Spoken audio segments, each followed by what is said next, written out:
நீங்கள் ஒன்டேரியோவில் கார் வச்சிருக்கீங்க, அப்படி இல்லைன்னு சொன்னால் கார் வாங்க போகிறீங்கன்னு சொன்னால் இந்த வீடியோ கட்டாயம் பாருங்கள்.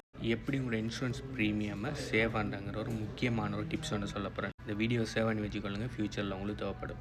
நார்மலாக பார்த்தீங்கன்னு சொன்னால் 2 இடத்துல நீங்கள் கார் இன்சூரன்ஸ் எடுக்கலாம். ஒன்று பார்த்தீங்கன்னு சொன்னால் டிரெக்டாக நீங்கள் இன்சூரன்ஸ் கம்பெனியை அப்ரோச் பண்ணி உங்களோட டீட்டெயில்ஸை கொடுப்பீங்கன்னு சொன்னால் உங்களுக்கு அந்த இன்சூரன்ஸ் கம்பெனி என்ன ரேட் தராங்கன்னு சொல்லுவாங்க.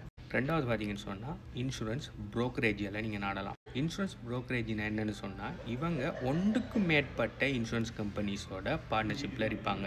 நீங்கள் உதாரணத்துக்கு டிடி பார்த்தீங்கன்னு சொன்னால் அவங்க இன்சூரன்ஸ் ப்ரொவைட் பண்ணுறாங்க. அவங்க பேங்க் ப்ளஸ் இன்சூரன்ஸ் கம்பெனி. இப்போ நீங்கள் டிடியை அப்ரோச் பண்ணி உங்களுக்கு காருக்கு உங்களோட வீட்டுக்கு ஏதோ ஒன்றுக்கு இன்சூரன்ஸ் கேட்பீங்கன்னு சொன்னால் டிடி என்ன பெஸ்ட் ரேட் உங்களுக்கு தரலாமோ அது தருவாங்க. உதாரணத்துக்கு ஒரு $500 தரேன்னு சொல்கிறாங்கன்னு வைங்களேன். இதே இது நீங்கள் டிரெக்டாக ஒரு ப்ரோக்கரேஜுக்கு போய் உங்களுக்கு டீட்டெயில்ஸ் எல்லாம் கொடுத்து உங்களுக்கு கார் இன்சூரன்ஸோ ஹோம் இன்சூரன்ஸோ உங்களுக்கு வேணும்னு சொல்லி நீங்கள் கேட்டால் ப்ரோக்கரேஜ் என்ன பண்ணுவாங்கன்னு சொன்னால் அவங்களோட சிஸ்டத்தில் உங்களோட டீட்டெயில்ஸை போட்டு எந்த இன்சூரன்ஸ் கம்பெனி உங்களோட ரிஸ்க்குக்கு பெட்டரான ரேட் தராங்கன்னு சொல்லி பார்ப்பாங்க. இப்போ உதாரணத்துக்கு நீங்கள் ப்ரோக்கரேஜில் போய் உங்களோட டீட்டெயில்ஸை போடக்குள்ளே டிடி அதே $500 காட்டக்குள்ளே உங்களுக்கு அபீபா பார்த்தீங்கன்னு சொன்னால் $450 காட்டலாம். ஸோ நீங்கள் டிரெக்டாக இன்சூரன்ஸ் கம்பெனியில் அப்ரோச் பண்ணக்குள்ள ஒவ்வொரு கம்பெனியாக நீங்கள் கால் பண்ணி உங்களுக்கு எந்த மாதிரி ப்ரீமியம் ஆஃபர் பண்ணாங்கன்னு சொல்லி கேட்கணும். ஆனால் நீங்கள் ஒரு நல்ல ப்ரோக்கரேஜை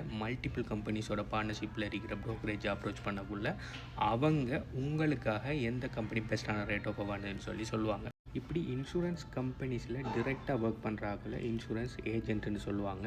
அதே மாதிரி இன்சூரன்ஸ் ப்ரோக்கரேஜில் டிரெக்டாக ஒர்க் பண்ணுறாங்கள இன்சூரன்ஸ் புரோக்கர்னு சொல்லுவாங்க. ஸோ நான் பார்த்தீங்கன்னு சொன்னால் இன்சூரன்ஸ் ப்ரோக்கரேஜில் ஒர்க் பண்ணுறேன். இட் மீன்ஸ் நான் ஒரு இன்சூரன்ஸ் புரோக்கர். நான் ஒர்க் பண்ணுற இன்சூரன்ஸ் ப்ரோக்கரேஜ் பார்த்தீங்கன்னு சொன்னால் 30க்கு மேற்பட்ட இன்சூரன்ஸ் கம்பெனிஸோட பார்ட்னர்ஷிப்பில் இருக்காங்க. ஸோ நீங்கள் என்கிட்ட வந்து உங்களுக்கு ஒரு கார் இன்சூரன்ஸ் வேணும்னு சொல்லி கேட்பீங்கன்னு சொன்னால் உங்களோட டீட்டெயில்ஸை நான் என்ன சிஸ்டத்தில் போடுவேன்னு சொன்னால் 30+ கம்பெனிஸில் அது செக் பண்ணி உங்களுக்கு எந்த கம்பெனி பெஸ்ட்டான ரிஸ்க் பேசிஸில் பெட்டரான ரேட் தருதுங்கிறத இன்றைக்கி காட்டும். அதை உங்களுக்கு நான் ப்ரெசென்ட் பண்ணுவேன். ஸோ நீங்கள் புதுசாக கார் எடுக்க போகிறீங்கன்னு சொன்னால் கட்டாயம் ஒரு இன்சூரன்ஸ் ப்ரோக்கரேஜ் அணுகிறது உங்களுக்கு பெட்டர் ஆப்ஷனாக இருக்கும். உங்களுக்கு பெட்டர் ப்ரீமியம் கிடைக்கிறது சான்ஸ் இருக்குது. அப்படி இல்லை நீங்கள் ஆல்ரெடி கார் வாங்கிட்டீங்க ஆனால் நீங்கள் டிரெக்டாக டிடிஓ அப்படி வேறு ஏதாவது ஒரு இன்சூரன்ஸ் கம்பெனியை டிரெக்டாக அப்ரோச் பண்ணி அவங்க தந்த அதே ப்ரீமியத்தை வேறு இடத்த ஷாப் அரவுண்ட் பண்ணாமல் டிரெக்டாக எடுத்து ஒரு ஆளாக இருப்பீங்கன்னு சொன்னால் உங்களுக்கு வேறு ஏதாவது கம்பெனி பெட்டர் ரேட்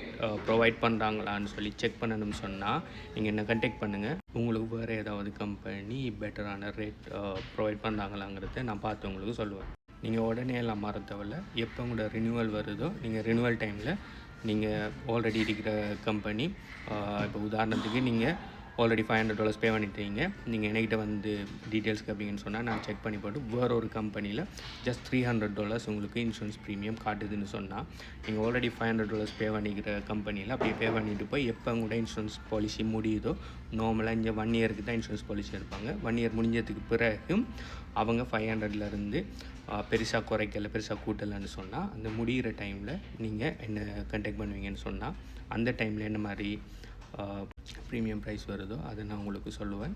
அந்த ப்ரைஸ் பார்த்தீங்கன்னு சொன்னால் நீங்கள் ஆல்ரெடி பே பண்ணியிருக்கிற ப்ரைஸை விட நல்ல பெட்டரான ப்ரைஸாக இருக்குன்னு சொன்னால் நீங்கள் அங்கே கேன்சல் பண்ணி போட்டு இந்த புது கம்பெனிலேயே நீங்கள் இன்சூரன்ஸ் போடலாம். நீங்கள் ஆல்ரெடி பே பண்ணிட்டு இருக்கிற இன்சூரன்ஸ் ரேட் நல்ல ரேட் தானான்னு சொல்லி நீங்கள் ஜஸ்ட் செக் பண்ணணும்னு சொன்னால் நீங்கள் என்ன கான்டாக்ட் பண்ணலாம். என்ன கான்டாக்ட் பண்ணுற டீட்டெயில்ஸ் பார்த்தீங்கன்னு சொன்னால் என் நேமில் இருக்குது அந்த நம்பர், அப்படி இல்லைன்னு சொன்னால் என் பயோவில் இருக்குது அந்த நம்பர், அப்படி இல்லைன்னு சொன்னால் நீங்கள் டிரெக்ட் மெசேஜ் பண்ணிங்கன்னு சொன்னால் ஆட்டோ ரிப்ளை வரும். எனக்கு நார்மல் கால் எடுத்தாலும் பிரச்சனை இல்லை, வாட்ஸ்அப் பண்ணாலும் பிரச்சனை இல்லை. உங்களுக்கு என்ன பெஸ்ட் ரேட் தரலாங்கிறத நான் பார்த்து உங்களுக்கு அப்டேட் பண்ணுவேன். இந்த வீடியோ கட்டாயம் சேவ் பண்ணி வச்சுக்கொள்ளுங்கள். இப்போ இல்லாட்டியும் ஃபியூச்சரில் உங்களுக்கு தேவைப்படும். பை.